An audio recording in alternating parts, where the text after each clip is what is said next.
Xitoy bayonotchisi Qinggang Beijingdagi muxbirlarni kutib olish yig'inida bayonot berib, Shvetsiya hukumatining Jungoliq diplomat bilan muxbirni jasuslik bilan ayblashining hech qanday asosi yo'q. U javob berishga arzimaydi deydi. Svenska spionanklagelserna mot Kina för nonsens. Shvetsiya Uyg'ur komiteti emas, balki Shvetsiyada yashayotgan barliq Uyg'urlar o'zining noroziligini bildirgan. Bu hech qanday bir jazo emas. Shvetsiyaning turmalari Xitoy davlatining mehmonxonalari bilan o'xshash tursa, qanday jazo bo'ldi? Agar bizning o'zimizning Sharq Turkiston davlati bo'lgan bo'lsa, uningga og'ir jazo beriladi. Diqqatinglarda Shvetsiyadagi Xitoy elchixonasiga chetilgan jasuslik delosi haqida ishlangan ko'p qismli hujjatlik radio programmasi. Xutlandin anglawatsizlar. Navbatda mazkur programmaning jasus qoldirgan vahima va jarohatlar nomli 11-qismi huzuringlarda.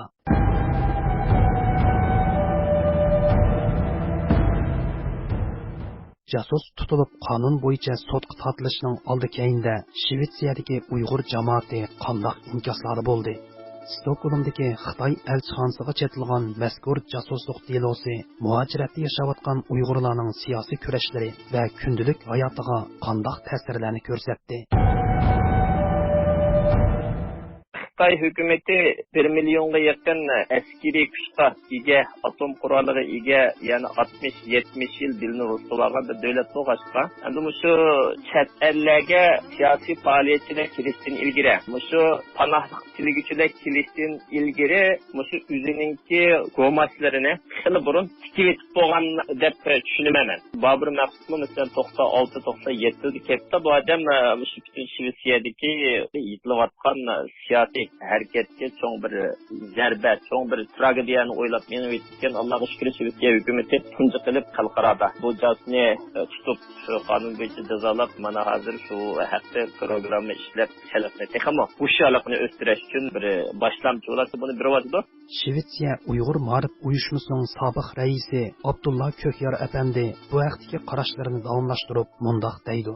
Ama bunda casuslar mayli Amerika'da olsun, mayli Türkiye'de olsun, Babur'unki hareketinden keyin ancha kanat kuyruğunu kısıp işlerini yıkkan oldu. Germaniyada mesela bir eski casuslar tutup küvetken oldu ama başka devletlerde de Xitay casuslarına tigip onu bir tutkan ahvallar mevcut emas. Meninki şu Uygur teşkilatlarına, Uygur siyasi faaliyetçilerine, Uygur köşmellerine birden bir tavsiyem, bu şeylik ademlerge hissiyatımız bilen emas, aqlimiz bilan muomala qilishni, hatto qattiq bo'lsa bir tugat tutishga odatlanishimizni, odamlarningki kelib chiqishni qattiq aniqlashni tashkilotlarga, shaxslarga shu tavsiyamni taqdim qilaman. Shvetsiya Uyg'ur komitetining sobiq raisi Abdushukur Muhammad apandimi 2009-yili Uyg'ur jasus tutilgandan keyin Shvetsiyadagi Uyg'ur siyosiy faoliyatlarining bir mahal past yo'lga tushganligini, bir qism Uyg'urlarning tashvish va psixikalik besim his qilganligini eslama qiladi. Endi bu Boburning masalasi o'tirib chiqqandan keyin bir-birisidan yastirash degandek ahvol qaytadan bosh ko'tardi. Bo'libmi ashunda qilqi irodasi ojiz, yaqimiz ishkilinayotgan, yaqimizda to'xsiz kayfiyat bo'lgan insonlar nisbatan bu bir qo'rqinish bo'ldi bu. Atrofimizda shunda yana nurg'un Xitoy ishlayotgan ishg'ollar mavjud ekan. Bizning har kunlik ishlarimizdan xabardor bo'lib turganlar Xitoy yo'lib turgan. Shunga biz uchrashdimmi ham boshqa siyosiy faoliyat qatnashdan o'zimiz diqqatlash kerak degan holatda haqiqatan nurg'un odamlar siyosiy tashkilotga yaqinlashishdan, siyosiy faoliyat qatnashishdan o'zini qochirish ahvollari yuz berdi. Stokgolm shaharlik sud mahkamasida 62 yoshli Uyg'ur jasusning jasuslik qilmishi haqida guvohlik bergan Sapo xodimi Thomas Lindström munolarni ta'kidlaydi. Här är människor som har flytt ifrån ett land. İnsanlar hür ve erkin hayatga erishish uchun bir eldan yana bir elga ko'chidi. Halbuki ular erkin dunyoga qadam bosgandan keyinmi erkin bo'lolmasa yoki boshqalar tarafidan kontrol qilinsa, buning o'zi bir zo'r tragediyadir. Att det främmande landet fortsätter att hålla kontroll på dem.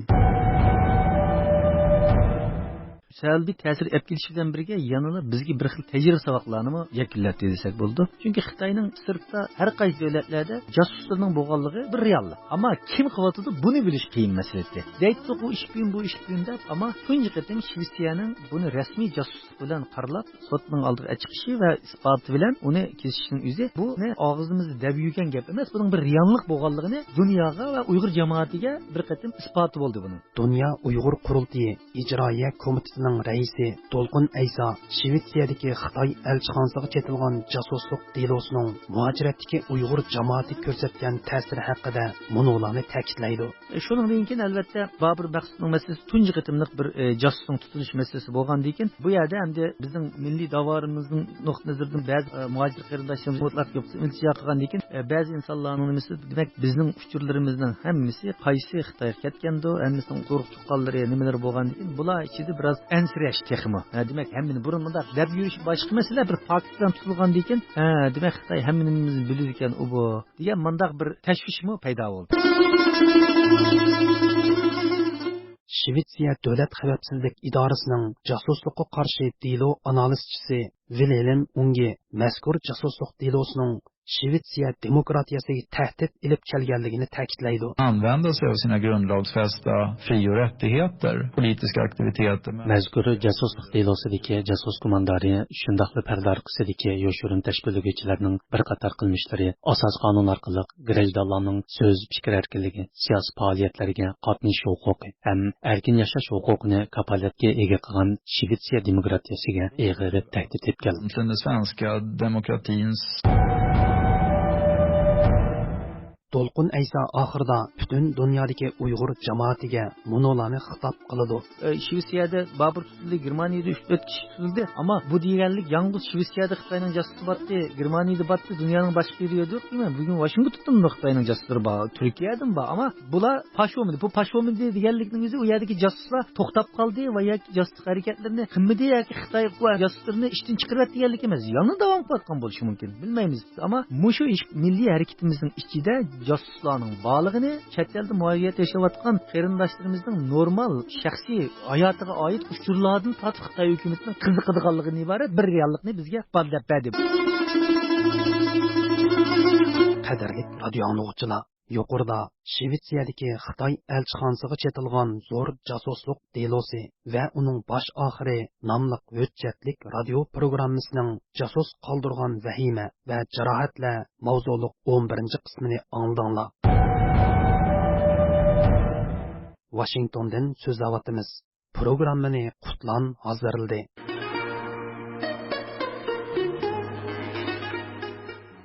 Ko'p qismliq mazkur hujjatlik radio programmasining 12-qismi davomliq huzuringlarda bo'ladi.